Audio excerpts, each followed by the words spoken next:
the miscarriage? These were the first two. The first twins, two, yeah. okay. And then we had another miscarriage after that, so that was 3. Okay. And then we got divorced. So long story short, the marriage didn't end up working, obviously. Okay, yeah.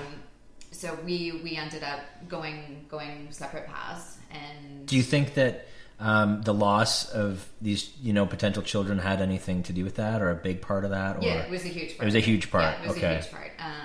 Neither of us knew. Like, he blamed me, I blamed him. And you both wanted kids? Yeah. Okay. Yeah. So this was a heavy toll. It was really difficult to deal with, and I didn't deal with it.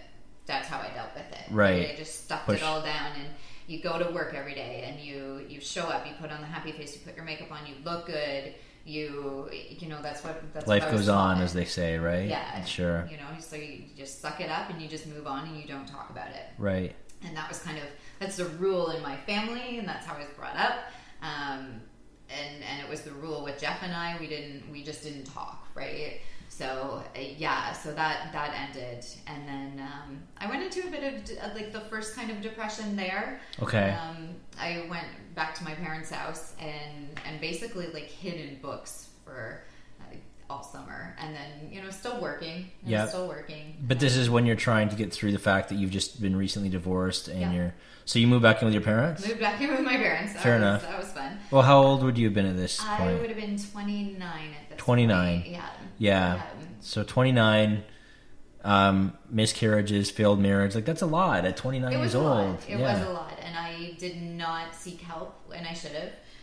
Therapy, something. I should have seen the warning signs, but I just thought, pick yourself back up, go to work every day. I was so proud of myself because I managed to go to work every day. That was like my big thing. Which is a big thing. That's a big accomplishment. It was. A lot of people could have just laid in bed the rest of the day and just it was really gone tempting. into severe. Yeah, I know. Really severe depression. But that was my first experience with kind of a depressive episode, and that's I look back on that now, and if I had have sort of seen the warning signs or been a little bit more self-aware then, and properly sought the help, I think some of the things that happened more recently may not have been as impactful on me. Okay. But so then a couple years went by, and just drinking and trying to just get out of my head, right? So I was still working, but almost every other night I was going out with the girls and just partying and drinking and, self-medicating, would you say? Yeah. I've been there. Completely hiding, right? Yeah. Escaping. Yeah. Totally. And then I kind of came out of that because one day I just kind of got sick of it. People are always like, well, what was the trigger? There was none, literally. It was just one day I was like, I'm done. Yeah, sure. I'm done with this. Yeah. I'm going to go for a run. Yeah. And that's kind of what I did. Yeah, that can happen. Yeah. Good for you. It's just like, yeah. So that's sort of strange, but again, I never dealt with it, right? I never really dealt with the emotions. So they were all there. They were just stuffed down enough that I couldn't feel them anymore. Sure. And then I got into this relationship, a guy I'd met on Plenty of Fish. Just don't. Plenty of Fish? We've talked to Plenty of Fish before. Plenty of Fish, you give it a bad rating? I do. Okay. Oh my gosh. Okay, well, good to know. Oh, it's a sad world, we'll put it that way. Hey, it works for some, it doesn't work for others, I guess. Does. But I heard my brother actually married a girl that he met on there. So some people are really lucky. I did not have that same experience. One of my best buddies met I think he met his wife that he married on there, but their marriage is, we won't even go near that. But it's, headed along the same direction, sounds like your relationship was. So, yes. We talked about Plenty of Fish before and about these dating apps and things. I mean, there's some people they work, some they don't. It just depends on the people. It's hit and miss, and I think it depends on where you're at too, right? Yeah, on your own journey. I think a lot of people on there, like from my experience, what I met, a lot of people were doing the same thing I was. Kind of running, just for companionship, but to avoid loneliness. Yeah, exactly. Yeah, I think that's after the other. Yeah, it wasn't. Maybe like you're saying, it would have been better to get in a relationship with yourself. Yep. Rather than look for trying to find an additional person to bring into your fucked up life, at that time, it sounds like a lot of people, it is. I know mine was, so. It's a codependency, Mm-hmm. right? And that's where I was at. Right. I had no idea how to be on my own, and I didn't want to be on my own, because that's scary. That is bad, scary, right? yeah. Yeah, so that's where I was It's at. scary until it's not.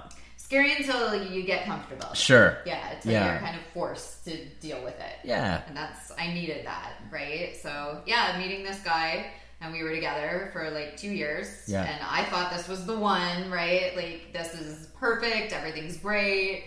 And then, yeah, so I find out kind of October, November that I'm pregnant. Okay. And New guy, new pregnancy, maybe this one will take. Scary though, because after the pregnancy before this, it was a tubular pregnancy. Okay. So I only have one working ovary. Okay. Is the long and short of that one. They had to do emergency surgery. So like the odds of me actually getting pregnant are like ridiculous. Like at this time that you did get pregnant, yes. or now? This last time. Okay. Yeah. Okay. So like completely,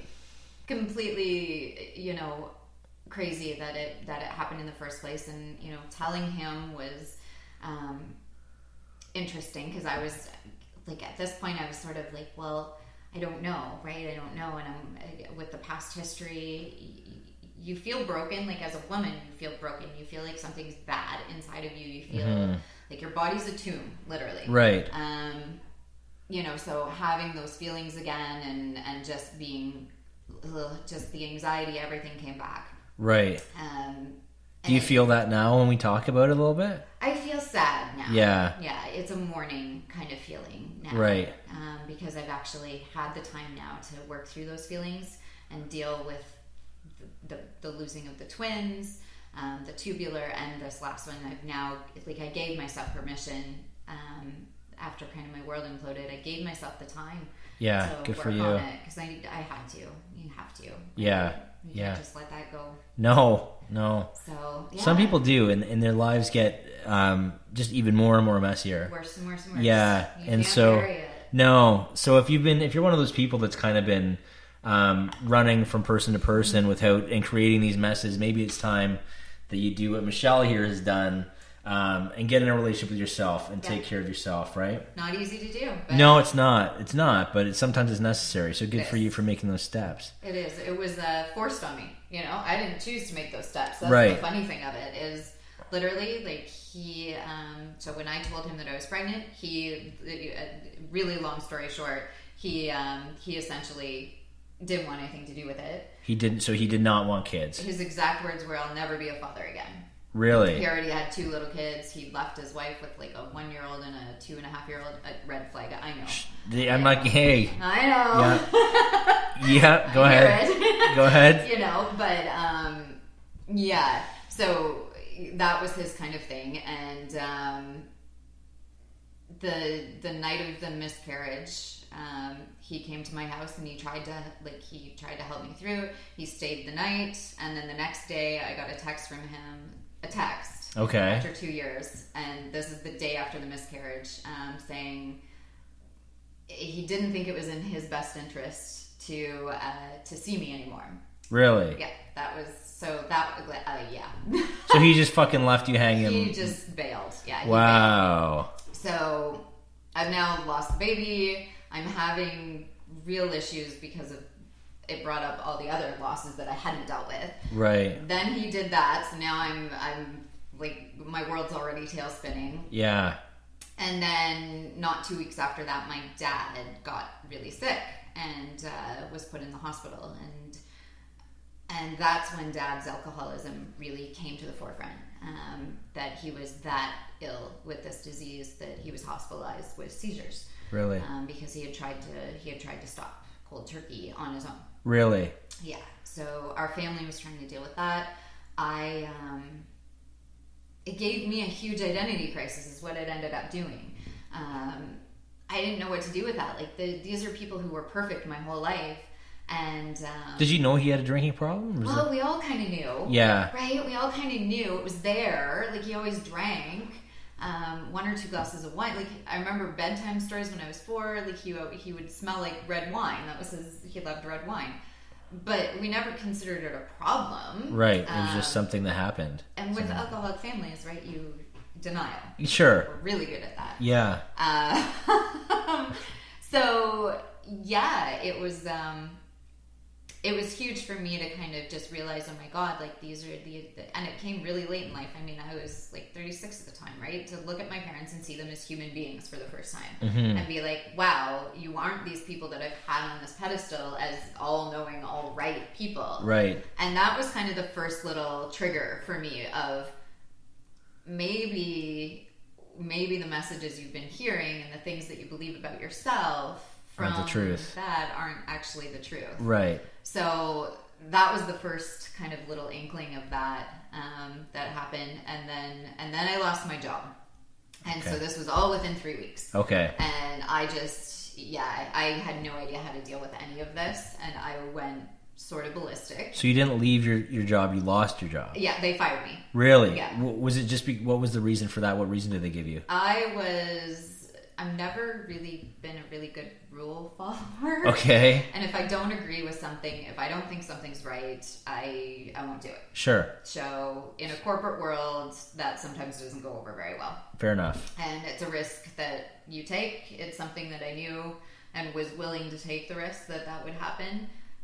Just really shitty timing. Really shitty timing. Yeah. Really shitty timing. Like it couldn't, but in the end, really good timing. Right. Depends on how you look at it, yeah, right? like all of this could be seen as like a train wreck, or it could be seen as this huge thing that needed to like I was so sick that it needed, all of these things had to happen in the way that they did for me to actually get to where I needed to be. Right. So it's pretty incredible that I was like, it took this much. Yeah, sure. to get me there, right? But yeah, I guess it was somebody was watching a movie a while ago.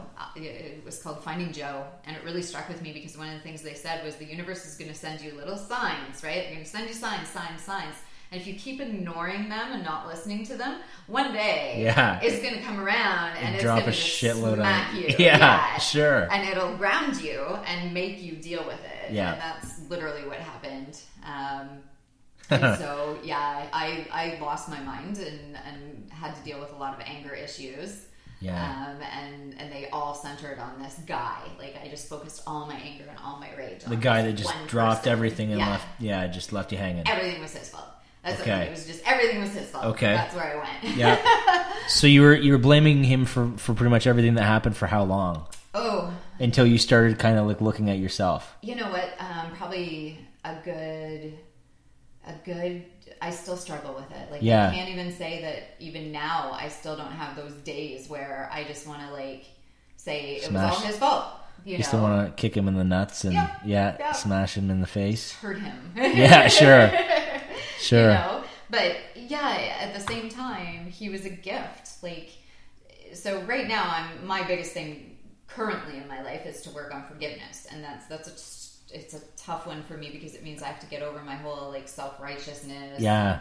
What's just and what's not just, right? Because it's all and expectations. You have to kind of lower what you expect from people, and it sounds like you put pretty high expectations on yourself. So sometimes that kind of translates into putting those expectations on others. Yep. And 9 times out of 10, you're going to be let the fuck down. You are going to be disappointed by people all the time. Yeah. And that's not their fault, right? No. You're setting them up for failure when you've got that perfectionism in your head. Sure. You know? It's a crazy, crazy thing to deal with. Yeah. So when you started do you still hold a grudge against this guy? Yes. You do? Okay. Yes, so are you having trouble? I haven't worked through that. Okay. So is that the big thing that you have to kind of work on letting go of in order to get to this next step? Or what do you think is next? Like, you know what? The grudge against him is something else. It's coming from somewhere else. Okay. And so... It wasn't right what he did, obviously. Like, that's a really shitty move. Not condoning it. Not saying he was right.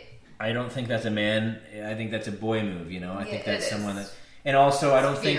Yeah, and also, I don't think that the universe will ever drop anything on you that you're not capable of handling. Yeah, it's true. So it might smack the shit out of you, but it still means that you can handle it. It grounded me for about 3 months. Right. The whole time. I just, literally, from the bed to the couch, that's what I did every day. And I was lucky. I considered it a great day if I like made it to the couch and was able to kind of like sort of function. You went into a spiral of depression, basically. Huge. I wasn't even functioning. I wasn't eating. I